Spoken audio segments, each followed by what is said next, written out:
संजय यादव जी, आप जनता के बीच जा रहे हैं, इस समय जनता का रिस्पॉन्स देखते हुए आप क्या कहेंगे जनता को, और किन मुद्दों को लेकर के वो आपको मिल रहे हैं? जहाँ जहाँ मैं जा रहा हूँ जनता भारी भरपूर समर्थन दे रही है, और काफ़ी मुद्दे हैं जो हल्का के, जैसे कि सेक्टरों में है, सेक्टर बना दिए, इतने गड्ढे हैं सेक्टरों में, मार्केट हैं सेक्टरों की वो ढंग से डेवलप नहीं है, उन पे कोई रोड नहीं है और कोई सुविधा नहीं है, स्ट्रीट लाइट की काफ़ी समस्याएं सेक्टरों में हैं। इसी तरह गांव में भी यही समस्याएं हैं, सीवर की कोई निकासी नहीं है, सीवर का कोई प्रावधान ही नहीं है गांव में। तो जैसे ही हमारी सरकार आती है गांव में, हर गांव में सीवर का प्रावधान कराएंगे हम।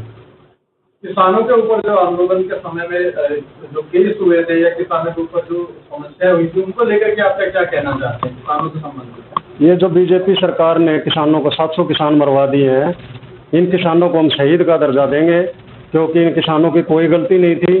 कुछ हर आदमी का हक है अपनी आवाज़ उठाने का, और दिल्ली कोई बीजेपी की बकौती नहीं है, दिल्ली पूरे हिंदुस्तान के लिए है, दिल्ली हिंदुस्तान की राजधानी है, कोई भी आदमी उसमें आ जा सकता है।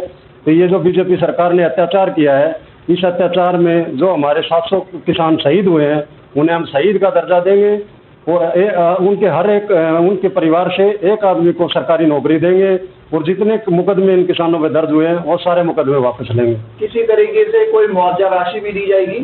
हाँ, मुआवजा राशि के तौर में इनको हर घर में एक नौकरी देंगे हम। हर किसान, जो भी किसान शहीद हुआ है उसको नौकरी देंगे, और शहीद का जो दर्जा देंगे उसमें एक मुआवजा राशि उनको हर महीने मिलेगी। सुंदर जी, आप गांव-गांव, गली-गली लोगों तक पहुंच रहे हैं, ऐसे में क्या लग रहा है इस बार कितने मतों के साथ आपकी जीत होने वाली है? जो गांव के लोगों का रिस्पॉन्स है, शहर के लोगों का रिस्पॉन्स है, उस हिसाब से लगता है कि हम भारी मतों से जननायक जनता पार्टी, यहाँ से जेजेपी पार्टी और आपका भाई सुरेंद्र यादव भारी मतों से विजयी होगा। जजपा के कार्यकर्ताओं में कितना उत्साह देखने को मिल रहा है? जजपा के कार्यकर्ताओं में भारी उत्साह देखने को मिल रहा है। अभी मैं श्रामपुर गांव से निकल रहा था, मेरी गाड़ी उन्होंने रुकवाई है।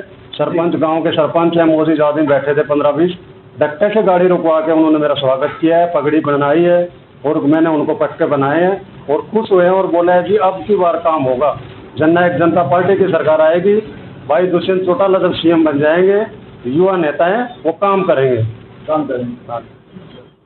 सुरेंद्र जी, पढ़ाई को लेकर के भी एक बात चल रही है कि इस समय जो आपकी बादशाहपुर विधानसभा है उसमें जो कुमुदनी राकेश दौलताबाद है वो एमए पॉलिटिकल साइंस है, वो कहते हैं कि वो सबसे ज्यादा पढ़ी लिखी है, और राव नरवीर जो है वो 10th है, तो इस बारे में आप क्या कहेंगे? ये तो उनको गलतफहमी है कि वो सबसे ज़्यादा पढ़ी लिखी। अगर वो एमए पॉलिटिकल साइंस को सबसे ज़्यादा पढ़ी लिखी समझ रही है तो बहुत गलतफहमी है।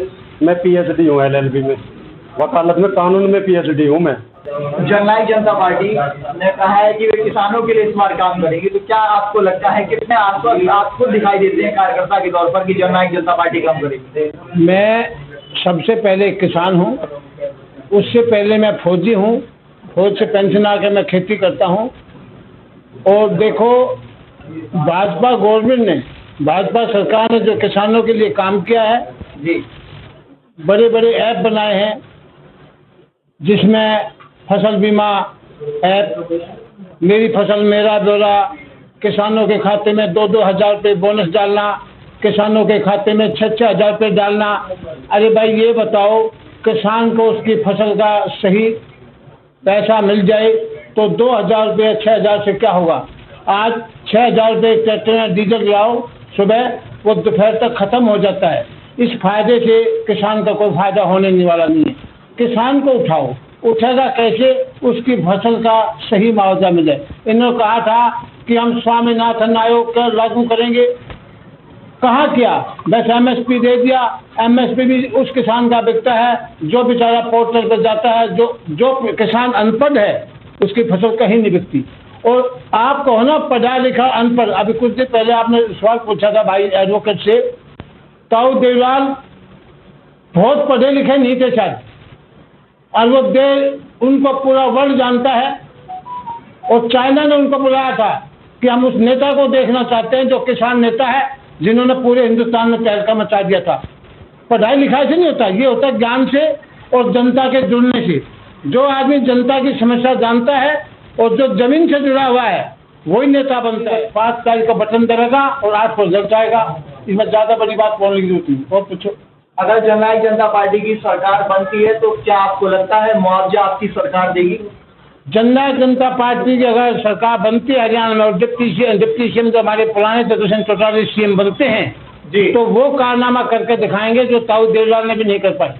सभी किसान जो 700 किसान दिल्ली में एक्सपायर हुए हैं किसान आंदोलन में, सभी को शहीद का दर्जा, उनके घर से एक एक बच्चे को नौकरी, और जो किसान घायल हुए हैं अभी उनकी भी काउंटिंग है, जो घायल हुए हैं वहाँ पर जिन पर लाठी डंडे बरसे हैं, घायल किसानों को भी मुआवजा दिया जाएगा। और आप देखना किसान की सभी फसल, जब किसान की फसल मंडी में जाके आड़ती के यहाँ तुलाई हो जाएगी 24 घंटे में उसके खाते में पेमेंट आ जाएगी। और ऐसा प्रावधान ये करें, अब जैसा पीछे क्या था, पूरे हरियाणा में 50% सरपंच बना दिए, महिला बनाएंगे आपके आगे, 33% महिलाओं को डिपो दे दिए। ऐसे ही एक जैसे इन्होंने लाडली योजना लागू की थी, ऐसे दुष्यंत राय विजन है, एक ऐसी योजना कन्याओं के लिए लाएंगे जिससे कन्या फ्री ऑफ कॉस्ट पढ़ेगी और उनके विवाह के लिए जैसे ताऊ देवलाल ने कन्या पैकेज दिया था उस पैकेज को बढ़ा के एक नई योजना के रूप में लाया जाएगा। लेकिन पहले जनता का प्यार मिले और उस मुकाम तक वो पहुंचे।